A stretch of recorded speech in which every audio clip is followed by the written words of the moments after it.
শ্রী শ্রী গুরু গৌরাঙ্গ জয়ত। প্রভুপাদ, যিনি যে গৃহ নির্মাণ করেছেন সেখানে সারা পৃথিবীর মানুষ আশ্রয় গ্রহণ করতে পারে। শ্রী শ্রীমৎ সৎস্বরূপ দাস গোস্বামী মহারাজ কর্তৃক রচিত ইংরাজি প্রভুপাদ গ্রন্থের বঙ্গানুবাদ। অনুবাদক শ্রী শ্রীমৎ ভক্তিচারু স্বামী মহারাজ। 1965 খ্রিস্টাব্দে আমেরিকা আগমনের পর কৃষ্ণ কৃপাশ্রীমূর্তি শ্রীল অভয়চরণারবিন্দ ভক্তিবেদান্ত স্বামীর পৃথিবীব্যাপী খ্যাতিলাভ হয়েছিল। পরবর্তীকালে শ্রীল প্রভুপাদ রূপে তিনি পরিচিত হয়েছিলেন। ভারত ত্যাগ করবার আগে তিনি 3টি গ্রন্থ রচনা করেছিলেন। পরবর্তী 12 বৎসরে তাকে 60টিরও অধিক গ্রন্থ রচনা করতে হয়েছিল। ভারত ত্যাগ করবার আগে তিনি শিষ্যরূপে একজনকে দীক্ষাদান করেছিলেন। পরবর্তী 12 বৎসরে তিনি 4 সহস্রাধিক মানুষকে দীক্ষাদান করেছিলেন। তার ভারত ত্যাগের আগে সামান্য কয়েকজনই বিশ্বাস করতেন যে পৃথিবী জুড়ে কৃষ্ণ ভক্তবৃন্দের একটি সংঘ গড়ে তোলার স্বপ্ন তিনি সার্থক করতে পারবেন। কিন্তু পরবর্তী দশকে তিনি আন্তর্জাতিক কৃষ্ণ ভাবনামৃত সংঘের প্রতিষ্ঠাতা ও পরিচালনা করেছিলেন এবং 100-এরও অধিক শাখার পত্তন করেছিলেন। আমেরিকার উদ্দেশ্যে পাড়ি দেওয়ার আগে তিনি কখনো ভারতের বাইরে যাননি, কিন্তু পরবর্তী 12 বৎসরে কৃষ্ণ ভাবনামৃত আন্দোলনের প্রসারের উদ্দেশ্যে তিনি বিভিন্ন সময় সারা পৃথিবী ভ্রমণ করেছিলেন। যদিও পারমার্থিক বিপ্লব তার জীবনের এক বিলম্বিত অবদান, কিন্তু তার জীবনের প্রথম 69 বৎসর ছিল এক কার্য সম্পাদনের প্রস্তুতি পর্ব। যদিও আমেরিকানদের কাছে শ্রীল প্রভুপাদ ও তার শিক্ষা ছিল এক অপরিচিতের আকস্মিক উপস্থিতি স্বরূপ। তিনি ছিলেন আলাদিনের আশ্চর্য প্রদীপ থেকে বেরিয়ে আসা সেই জিনের মতো। একটি শতাব্দী প্রাচীন সাংস্কৃতিক ঐতিহ্যে তিনি ছিলেন এক বলিষ্ঠ প্রতিনিধি। 1996 খ্রিস্টাব্দের 1 সেপ্টেম্বর অভয়চরণারো দে নামে শ্রীল প্রভুপাদ জন্মগ্রহণ করেন। তার পিতা গৌরমোহন দে ছিলেন একজন বস্ত্র ব্যবসায়ী এবং তার মায়ের নাম ছিল রজনী। বাঙালি ঐতিহ্য অনুসারে তার পিতা মাতা একজন জ্যোতিষীকে দিয়ে শিশুপুত্রের ঠিকুজি করিয়েছিলেন এবং শিশুটির শুভ লক্ষণযুক্ত ভবিষ্যৎ কার্যকলাপের কথা যখন পাঠ করা হচ্ছিল তখন তারা সকলেই উৎফুল্ল হয়ে উঠেছিলেন। সেই জ্যোতিষী একটি ভবিষ্যৎবাণী করেছিলেন। তার বয়স যখন 70 বছর হবে তখন তিনি সাগর পাড়ি দিয়ে বিদেশে যাবেন, এক বিখ্যাত ধর্মপ্রচারক রূপে স্বীকৃতি লাভ করবেন এবং 108টি মন্দির প্রতিষ্ঠা করবেন। অভয়চরণের 151 নম্বর হ্যারিসন রোডের বাড়িটি ছিল উত্তর কলকাতা অঞ্চলে। তার পিতৃদেব শ্রীযুক্ত গৌরমোহন দে সম্ভ্রান্ত সুবর্ণ বণিক সমাজের একজন সচ্ছল কাপড়ের ব্যবসায়ী ছিলেন। কলকাতায় অত্যন্ত সম্ভ্রান্ত মল্লিক পরিবারের সঙ্গে তার সম্পর্ক ছিল। মল্লিকেরা কয়েক শত বছর ধরে ইংরেজদের সঙ্গে সোনা আর লবণের ব্যবসা করেছিলেন। প্রকৃতপক্ষে মল্লিকেরা ছিল গৌতম গোত্রীয়, কিন্তু মোগলদের রাজত্বকালে মুসলমান নবাব তাদের মল্লিক উপাধি দান করেন। তার কয়েক পুরুষ পর মল্লিক পরিবারের সঙ্গে দে পরিবারের এক মেয়ের বিয়ে হয় এবং তারপর থেকে এই দুটি পরিবারের ঘনিষ্ঠতা বজায় রেখেছিলেন। হ্যারিসন রোডের সেই অংশটিতে রাস্তার দুপাশে সব কয়টি বাড়ি ছিল লোকনাথ মল্লিকের। গৌরমোহন দে এবং তার পরিবার বাস করতেন মল্লিক বাড়ির 3 তলায়। তার সেই আবাসস্থলের ঠিক বিপরীত দিকেই ছিল রাধা গোবিন্দের মন্দির, যেখানে গত 150 বছর ধরে মল্লিকেরা শ্রী শ্রী রাধা কৃষ্ণের সেবা করে আসছেন। কয়েকটি দোকান ঘরের ভাড়া থেকে বিগ্রহ সেবার আয় হতো। প্রতিদিন সকালে প্রাতরাশের পূর্বে মল্লিক পরিবারের সকলে সেই মন্দিরে শ্রী শ্রী গোবিন্দদেবের দর্শন করতে যেতেন। তারা বড় বড় থালায় অন্ন, কচুরি এবং বিভিন্ন রকমের ব্যঞ্জন ভগবানকে নিবেদন করে সেই প্রসাদ দর্শনার্থী প্রতিবেশীদের মধ্যে বিতরণ করতেন। অভয়চরণ প্রতিদিন তার মা, বাবা অথবা ভৃত্যের সঙ্গে সেই মন্দিরে যেতেন। গৌরমোহন দে ছিলেন একজন শুদ্ধ বৈষ্ণব এবং তার পুত্রকে তিনি কৃষ্ণভক্ত রূপে মানুষ করে তুলেছিলেন। যেহেতু তার পিতা মাতাও ছিলেন বৈষ্ণব, তাই গৌরমোহন কখনো মাছ, মাংস, ডিম, চা অথবা কফি স্পর্শ করেননি। তার গায়ের রং ছিল খুব ফর্সা এবং তিনি ছিলেন গম্ভীর প্রকৃতির। ইঁদুরেরা যাতে সন্তুষ্ট থাকে এবং ক্ষুধার্ত হয়ে কাপড় কেটে না ফেলে, তাই প্রতিদিন রাত্রে দোকান বন্ধ করার আগে তিনি মেঝের উপর এক বাটি চাল রেখে দিতেন এবং তারপর বাড়ি ফিরে আসতেন। বাড়ি ফিরে তিনি শ্রী চৈতন্য চরিতামৃত এবং শ্রীমদ্ ভগবত পাঠ করতেন, জপমালায় জপ করতেন এবং শ্রীকৃষ্ণের বিগ্রহ আরাধনা করতেন। তিনি ছিলেন নম্র এবং স্নেহপরায়ণ। তিনি কখনো অভয়চরণকে শাস্তি দিতেন না। এমনকি যখন শাসন করার প্রয়োজন হতো তিনি প্রথমে তাকে বলে দিতেন, তুমি আমার পুত্র, তাই তোমার ভুল সংশোধন করা আমার কর্তব্য। শ্রী চৈতন্য মহাপ্রভুর পিতাও কখনো কখনো তাকে শাসন করতেন, সুতরাং তুমি কিছু মনে করো না। পরমেশ্বর শ্রীকৃষ্ণের আরাধনারত পিতার স্মৃতি শ্রীল প্রভুপাদের মনে সর্বদা জাগরুক ছিল।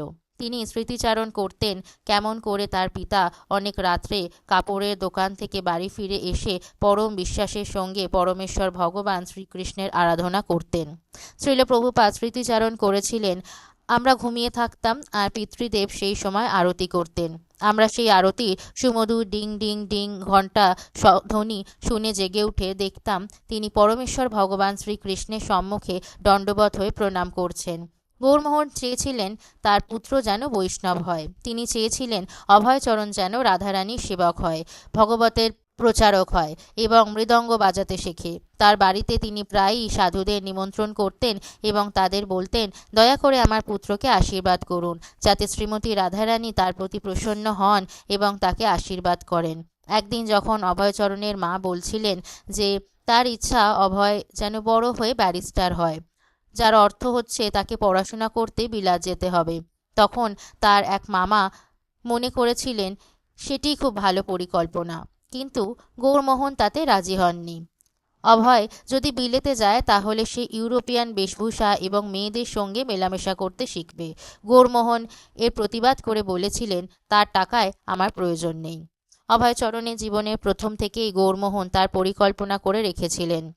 একজন পেশাদার মৃদঙ্গবাদককে তিনি রেখে দিয়েছিলেন তাকে কীর্তনের সঙ্গে মৃদঙ্গ বাজনা শেখাবার জন্য। রজনী দেবী সেই সম্বন্ধে তার অমত প্রকাশ করে বলেছিলেন, এইটুকু বাচ্চা ছেলেকে মৃদঙ্গ বাজানো শিখিয়ে কী লাভ, তার কোনো গুরুত্ব নেই। কিন্তু গৌরমোহনদের স্বপ্ন ছিল তার ছেলে বড় হয়ে ভজন কীর্তন করবে, মৃদঙ্গ বাজাবে এবং শ্রীমদ্ ভগবতের বাণী প্রচার করবে।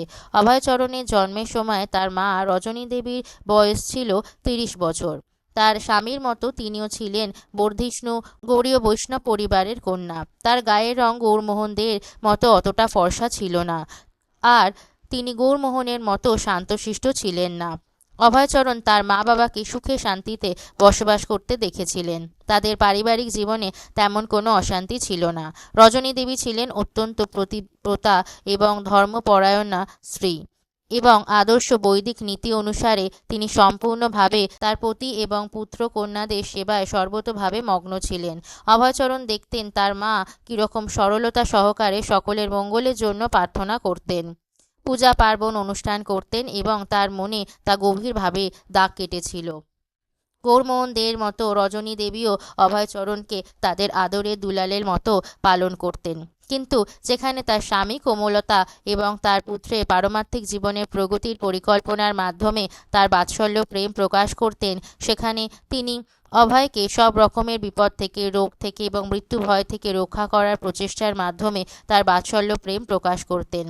অভয়ের জন্মের পর তিনি ব্রত গ্রহণ করেছিলেন, যতদিন পর্যন্ত না তার পুত্র তাকে জিজ্ঞেস করছে যে তিনি কেন ভুল হাতে খাবার খাচ্ছেন, ততদিন তিনি বাম হাতে খাবার গ্রহণ করবেন। অবশেষে একদিন ছোট্ট অভয়চরণ যখন অনুরূপ প্রশ্ন জিজ্ঞাসা করলেন, তিনি তৎক্ষণাৎ ভুল হাতে খাবার গ্রহণ করা বন্ধ করলেন। আসলে এটি ছিল তাকে বাঁচিয়ে রাখার একটি ব্যবস্থা, কারণ রজনী দেবী মনে করেছিলেন তার এই ব্রতের শক্তি অভয়চরণকে দীর্ঘকাল বাঁচিয়ে রাখবে। তার মা প্রায়ই তাকে গঙ্গায় স্নান করতে নিয়ে যেতেন এবং নিজে হাতে স্নান করিয়ে দিতেন। একবার তার যখন আমাশা হয়েছিল তখন তিনি তাকে গরম পুরি আর বেগুন ভাজা খাইয়ে আমাশা সারিয়েছিলেন।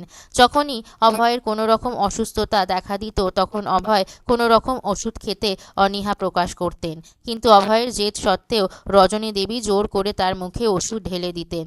অভয় যখন বিদ্যালয়ে যেতে চাইতেন না তার পিতা কিছু বলতেন না, কিন্তু তার মা এই ব্যাপারে জোর করতেন। এমনকি বিদ্যালয়ে দিয়ে আসার জন্য তিনি একজন লোকও ঠিক করেছিলেন। সারা ভারতের অধিকাংশ স্থানেই মানুষ শ্রীকৃষ্ণকে পরমেশ্বর ভগবান রূপে পূজা করে থাকেন। শ্রীকৃষ্ণের ভাষ্য অনুসারেই বৈদিক শাস্ত্র, বিশেষত বহু পঠিত ভগবদ্গীতা রচিত হয়েছে। অতএব স্বভাবতই অভয় ছোট থেকেই কৃষ্ণ ভাবনামৃত আত্মস্থ করেছিলেন। অধিকন্তু তার পিতা ছিলেন একজন ধর্মপরায়ণ মানুষ এবং প্রভুপাদ পরবর্তীকালে তার পিতাকে শ্রীকৃষ্ণের একজন খাঁটি ভক্তরূপে বর্ণনা করেছিলেন। এমনকি শিশু অবস্থায় অভয় যখন ভালো করে হাঁটতে শেখেননি, সেই সময়েও তার পিতা রাধাগোবিন্দ মন্দির নামক কাছাকাছি এক মন্দিরে অভয়কে নিয়ে যেতেন। পরবর্তী জীবনে শ্রীল প্রভুপাদ স্মৃতিচারণ করেছিলেন।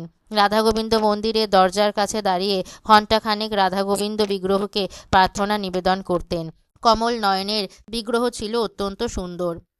প্রতি বৎসর কলকাতায় যখন জগন্নাথ দেবের রথযাত্রা মহোৎসব হতো, তা দেখে অভয়চরণ গভীরভাবে অভিভূত হতেন।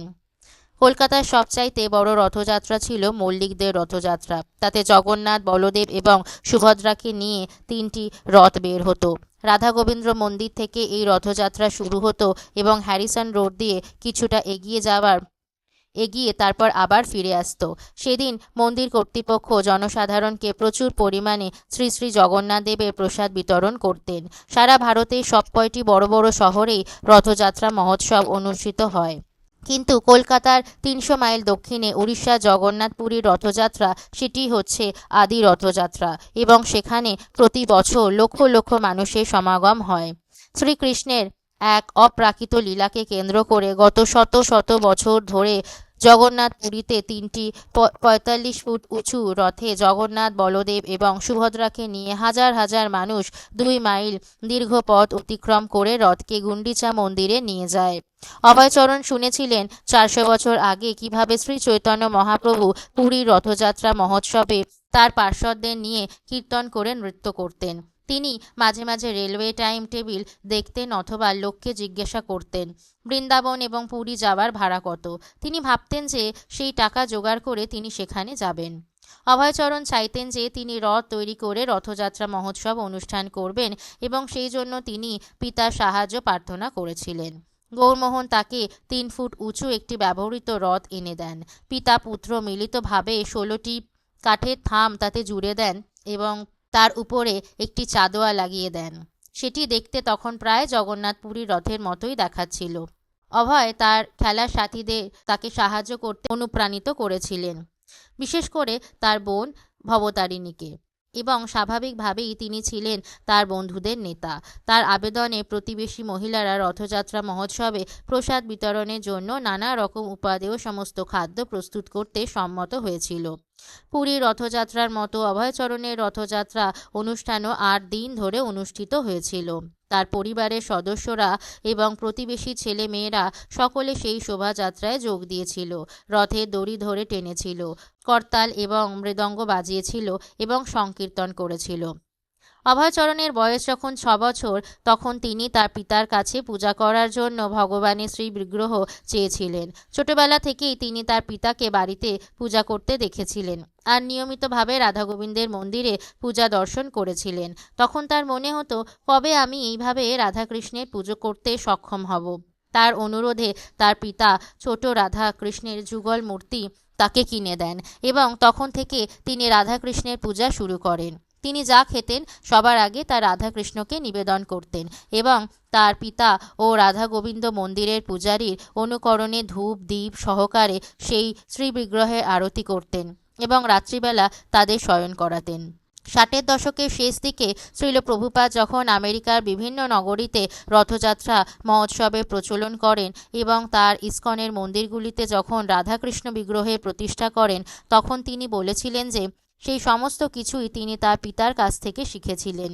কেবল পারমার্থিক চেতনা সমৃদ্ধ সাহিত্যের মুদ্রণ ও তা বিতরণের মতো প্রয়োজনীয় কাজ, যা কৃষ্ণ ভাবনামৃত প্রচারের জন্য খুবই গুরুত্বপূর্ণ, সেগুলি তিনি একান্তভাবে তার গুরু মহারাজ, যার সাথে তার যুবক বয়সে সাক্ষাৎ হয়েছিল, তার কাছ থেকে শিখেছিলেন। অভয়চরণের কলেজে পড়বার সময় তার পিতা পরিচিত এক বণিক পরিবারের কন্যা রাধারানী দত্তের সঙ্গে তার বিবাহের আয়োজন করেন। বিবাহের পর বেশ কয়েক বৎসর অভয় তার বাড়িতেই ছিলেন এবং তার স্ত্রীও বাপের বাড়িতেই ছিলেন, তাই পরিবার প্রতিপালনের দায়িত্ব তার ছিল না। প্রথমে তাকে কলেজের পাঠ শেষ করতে হবে। স্কটিশ চার্চ কলেজে তার 4র্থ বর্ষে অভয়চরণ স্নাতক উপাধি গ্রহণে অনীহা অনুভব করেছিলেন। স্বাধীনতা আন্দোলনে তার সহানুভূতি উত্তরোত্তর বৃদ্ধি পাচ্ছিল এবং তিনি বুঝতে পারছিলেন যে ইংরাজি শিক্ষা ব্যবস্থার পরিবর্তে স্বদেশী শিক্ষা ব্যবস্থা ও নিজস্ব সরকার অনেক মঙ্গলজনক। কলেজে অভয়চরণের থেকে 1 ক্লাস উঁচুতে ছিলেন অত্যন্ত তেজস্বী এক জাতীয়তাবাদী পুরুষ সুভাষচন্দ্র বসু, যিনি পরবর্তীকালে ভারতবর্ষকে ইংরেজ শাসকের কবলমুক্ত করার জন্য আজাদ হিন্দ ফৌজ গঠন করেছিলেন। যখন সুভাষচন্দ্র ভারতের স্বাধীনতা সংগ্রামে ছাত্রদের যোগদান করার জন্য উৎসাহী করে তুলেছিলেন, অভয় তা লক্ষ্য করেছিলেন। তিনি সুভাষচন্দ্রের দৃঢ়তা ও গভীর আগ্রহ পছন্দ করতেন, কিন্তু রাজনৈতিক কার্যকলাপে তার তেমন উৎসাহ ছিল না। অবশ্য স্বাধীনতা সংগ্রামের ভাবাদর্শ তাকে নাড়া দিয়েছিল। স্বরাজের গোপন আহ্বান যে সমস্ত ছাত্রদের উদ্বুদ্ধ করেছিল, অভয়চরণ ছিলেন তাদের একজন। অভয়চরণ বিশেষভাবে মোহনদাস করমচাঁদ গান্ধীর প্রতি আকৃষ্ট হয়েছিলেন। তিনি সর্বদা সঙ্গে ভগবদ্ গীতা রাখতেন এবং অন্যান্য গ্রন্থের তুলনায় সেই গ্রন্থটির দ্বারা প্রভাবিত হয়েই তিনি কথা বলতেন। তিনি মাদকদ্রব্য, আমিষ আহার এবং অবৈধ যৌন সঙ্গ বর্জন করে তার ব্যক্তিগত আচরণে খুব সুদৃঢ় ছিলেন। তিনি একজন সাধুর মতো সরল জীবনযাপন করতেন, কিন্তু অভয়চরণের দেখা বহু সাধুদের তুলনায় গান্ধীজির একনিষ্ঠতা ছিল অনেক বেশি। তিনি গান্ধীজির ভাষণগুলো পড়েছিলেন এবং তার কাজকর্মগুলি অনুসরণ করেছিলেন। তিনি ভেবেছিলেন গান্ধীজি হয়তো কর্মের ক্ষেত্রে পারমার্থিকতার প্রসার ঘটাতে পারেন। গান্ধীজি ভারতীয় ছাত্রদের প্রচলিত শিক্ষা বর্জন করতে আহ্বান জানিয়েছিলেন। তিনি বলেছিলেন, বিদেশি পরিচালিত শিক্ষা প্রতিষ্ঠানগুলি দাসত্বের মনোবৃত্তি সৃষ্টি করে। তারা মানুষকে ব্রিটিশের হাতে পুতুল ছাড়া আর কিছুই তৈরি করতে পারে না। তবুও কলেজে একটি ডিগ্রি ছিল জীবনে প্রতিষ্ঠা লাভের পক্ষে খুবই জরুরি। অভয়চরণ সতর্কভাবে সব দিক বিবেচনা করে 1920 সালে কলেজে তার চতুর্থ বর্ষের পাঠ শেষ করে। পরীক্ষায় সাফল্যের সঙ্গে উত্তীর্ণ হয়েছিলেন, কিন্তু তার প্রাপ্য ডিপ্লোমা তিনি প্রত্যাখ্যান করেছিলেন। এইভাবে তিনি গান্ধীজির আহ্বানে সাড়া দিয়ে প্রতিবাদ জানিয়েছিলেন। জালিয়ানওয়ালা বাগে এক শান্তিপূর্ণ জনসভায় শত শত নিরস্ত্র ভারতবাসীকে ইংরেজ সৈন্যরা নৃশংসভাবে হত্যা করেছিল। তার প্রতিবাদে গান্ধীজি সম্পূর্ণ অসহযোগ আন্দোলনের ডাক দেন এবং ইংরেজদের সব কিছু বর্জনের জন্য দেশবাসীর প্রতি আহ্বান জানান।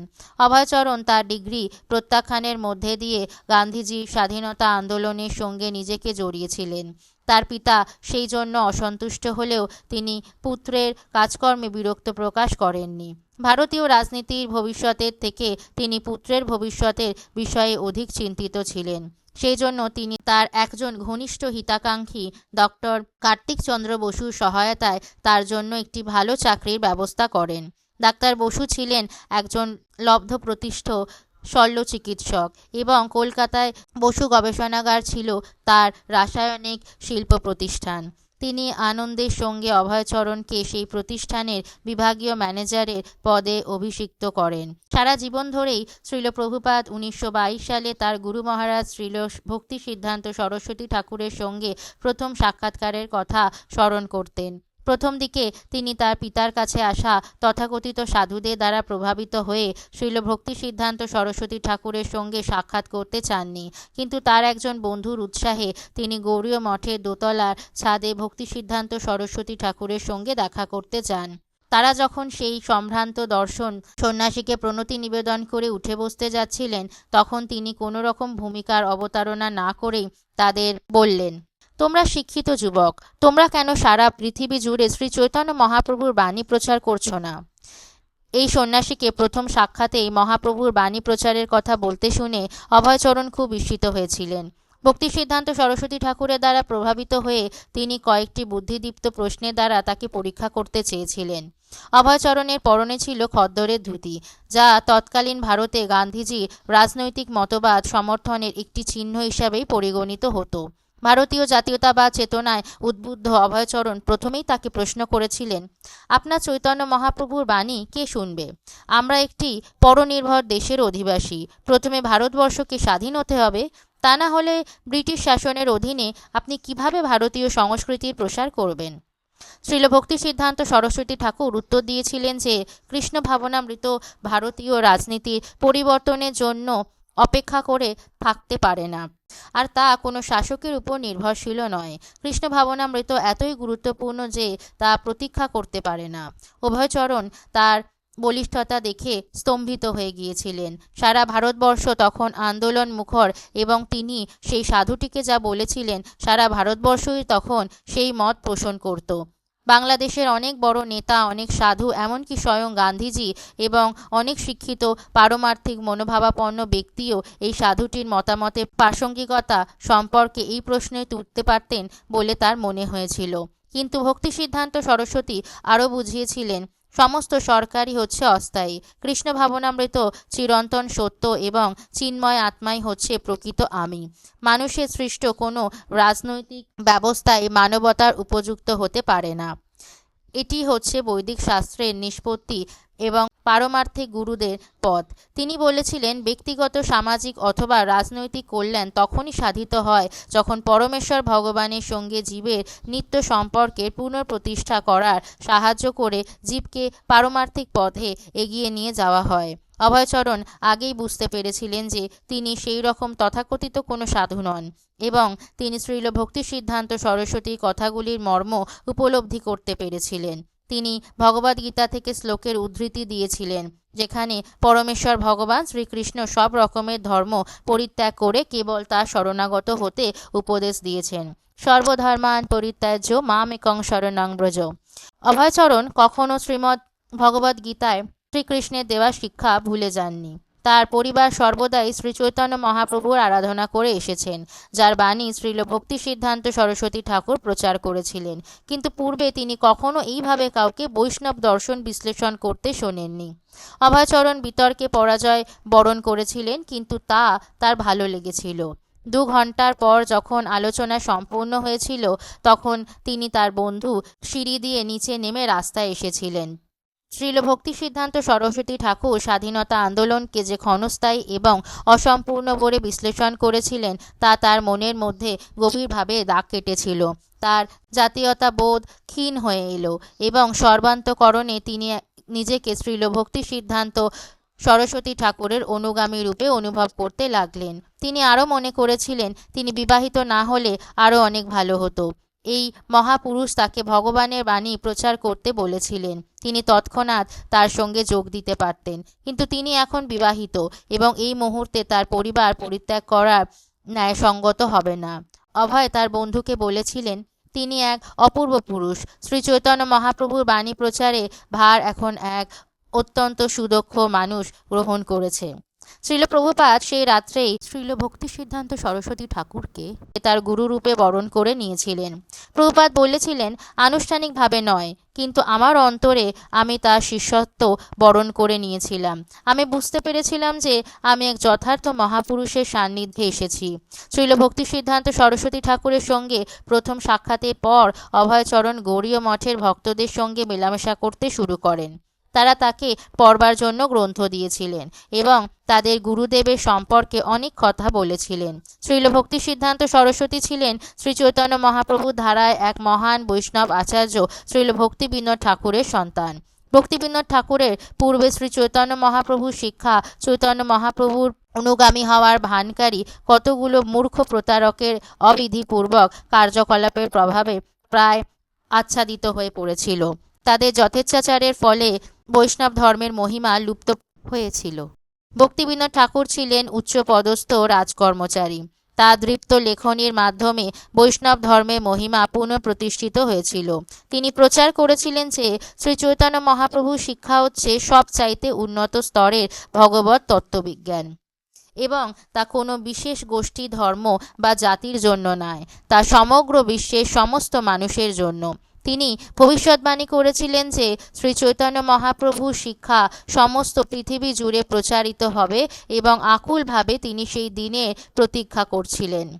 শ্রীল ভক্তি সিদ্ধান্ত সরস্বতী ঠাকুর শ্রী চৈতন্য মহাপ্রভুর শিক্ষাই প্রচার করেছিলেন। শ্রীকৃষ্ণ হচ্ছেন পরমেশ্বর ভগবান এবং ভগবানের নাম সংকীর্তনই হচ্ছে এই যুগের ধর্মচরণের শ্রেষ্ঠ পন্থা। অন্যান্য যুগে ভগবানের চরণাশ্রয় লাভের জন্য বিভিন্ন পন্থা ছিল, কিন্তু এই কলিযুগে জড়জগতের বন্ধনমুক্ত হয়ে ভগবানের চরণাশ্রয় লাভের একমাত্র পন্থা হচ্ছে নাম সংকীর্তন। পুরাণ এবং উপনিষদের মতো আকর গ্রন্থ থেকে ভক্তি বিনোদ ঠাকুর এবং ভক্তি সিদ্ধান্ত সরস্বতী ঠাকুর দেখিয়ে গিয়েছেন যে হরে কৃষ্ণ মহামন্ত্র, হরে কৃষ্ণ কৃষ্ণ কৃষ্ণ হরে হরে, হরে রাম রাম রাম হরে হরে কীর্তনই হচ্ছে এই কলিযুগের একমাত্র পন্থা। এই সকল শাস্ত্রীয় উদাহরণ অভয় জানতেন এবং তিনি হরে কৃষ্ণ মহামন্ত্র আর গীতার সিদ্ধান্তও জানতেন।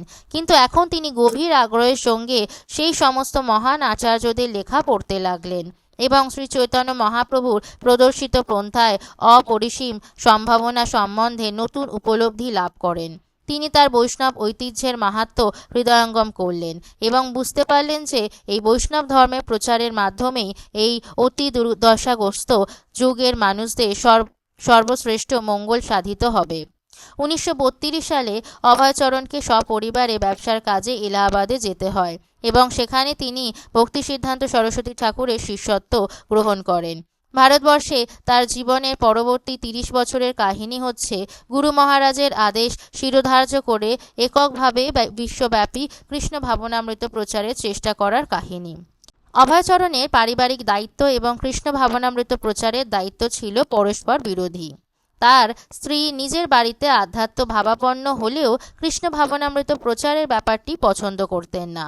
এমনকি তিনি যখন তাদের বাড়িতে অনেক লোকজনের সম্মুখে ভগবদ্গীতা প্রসঙ্গে কথা বলতেন তখন তার স্ত্রী উপরতলায় বসে চা পান করতেন। তার একগুঁয়েমি সত্ত্বেও তিনি ধৈর্য সহকারে তাকে কৃষ্ণ ভাবনামৃত প্রসারের কাজকর্মের সঙ্গে সংযুক্ত করতে চেষ্টা করেছিলেন। একজন ওষুধ বিক্রেতা হিসেবে তিনি উত্তর ভারতের বিভিন্ন অংশে ট্রেনে চড়ে ভ্রমণ করতেন। তিনি ভেবেছিলেন যে তিনি যদি খুব ধনী হন তাহলে সেই অর্থ ভক্তি সিদ্ধান্ত সরস্বতী ঠাকুরের প্রচার কার্যে ব্যয় করবেন এবং এই ভাবনা তাকে ব্যবসায় উদ্দীপ্ত করেছিল। অভয়চরণের পক্ষে তার গুরু মহারাজের সঙ্গে সাক্ষাৎ করা বা তার সঙ্গে ভ্রমণ করা সম্ভব হচ্ছিল না, কিন্তু সম্ভব হলেই তিনি ব্যবসার কাজে কলকাতায় আসতেন যখন তার গুরু মহারাজও সেখানে উপস্থিত থাকতেন। এইভাবে পরবর্তী 4 বছরের মধ্যে তিনি তার গুরু মহারাজের সঙ্গে কমপক্ষে 12 বার সাক্ষাৎ করেছিলেন। অন্যান্য দর্শন সম্পর্কে শ্রীল ভক্তি সিদ্ধান্ত সরস্বতী ঠাকুর অত্যন্ত বলিষ্ঠ যুক্তিবাদী ছিলেন বলে তার শিষ্যরা পর্যন্ত সতর্কভাবে তার সঙ্গে কথা বলতো এবং তার সঙ্গে অভয়ের সাক্ষাৎও হতো খুব কম, তবু তার সঙ্গে খুব সহানুভূতিপূর্ণভাবে ব্যবহার করতেন। পরবর্তীকালে শ্রীল প্রভুপাদ বলেছিলেন, কখনো কখনো আমার গুরু ভাইরা, যেহেতু আমি তার সঙ্গে খুব সহজভাবে কথা বলতাম বলে সমালোচনা করে বলতো, দেবদূত যেখানে পদক্ষেপ করতে ভয় পায় মূর্খরাই সেদিকে বেগে ধাবিত হয়। কিন্তু আমি ভাবতাম, মূর্খ ঠিক আছে, হতেই পারি, কিন্তু এই আমার পথ। আমার গুরু মহারাজ সবসময় আমাকে গভীর স্নেহ করতেন। 1935 সালে শ্রীল ভক্তি সিদ্ধান্ত সরস্বতী ঠাকুরের 62তম জন্মবার্ষিকীর সময় বোম্বেতে তার গুরু ভ্রাতাদের এক সম্মেলনে তিনি একটি কবিতা এবং একটি প্রবন্ধ পাঠ করেছিলেন। রচনাটি এত সুন্দর হয়েছিল যে সেটি গৌড়ীয় মঠে পত্রিকা দ্য হারমোনিস্টে অচিরেই প্রকাশিত হয়েছিল। তার একজন গুরুভ্রাতা তাকে একজন কবি হিসাবে চিহ্নিত করেছিলেন। তথাপি তার প্রথম প্রকাশিত রচনাটি প্রকৃত সমাদৃত হয়েছিল যখন সেটি শ্রীল ভক্তি সিদ্ধান্ত সরস্বতী ঠাকুরের কাছে পৌঁছেছিল এবং তাকে তা যথার্থ আনন্দ দান করেছিল। বিশেষ করে একটি স্তবক তার এত ভালো লেগেছিল যে তিনি সেটি তার অতিথিদের দেখিয়েছিলেন। পরম ব্রহ্ম পরম পুরুষ প্রমাণ করিলে তুমি, নির্বিশেষের নির্বাণবাদ ত্যাজিল ভারত ভূমি। সাধারণ এই ছোট্ট কবিতাতেই তিনি নির্বিশেষবাদী দার্শনিকতার বিরুদ্ধে তার পারমার্থিক আচার্যদেব শ্রীল ভক্তি সিদ্ধান্ত সরস্বতী ঠাকুরের ধর্মমত ফুটিয়ে তুলেছিলেন। কবিতাটি পড়ে শ্রীল ভক্তি সিদ্ধান্ত সরস্বতী ঠাকুর বুঝতে পেরেছিলেন যে অভয়চরণ কতখানি গভীরভাবে তার গুরুদেবের মনকে উপলব্ধি করেছেন। শ্রীল ভক্তি সিদ্ধান্ত সরস্বতী ঠাকুর তার অন্যান্য রচনা পড়েও অত্যন্ত প্রীত হয়েছিলেন এবং তার কয়েকজন ঘনিষ্ঠ ভক্তদের তা দেখিয়েছিলেন। দ্য হারমোনিস্টের সম্পাদককে তিনি বলেছিলেন, ও যা লেখে তাই তোমরা ছাপিও। পরবর্তী অংশ শ্রবণ করার জন্য চ্যানেলটি সাবস্ক্রাইব করুন যাতে আপনি নোটিফিকেশন পান, আর কমেন্টে লিখুন হরে কৃষ্ণ হরি বল। ধন্যবাদ।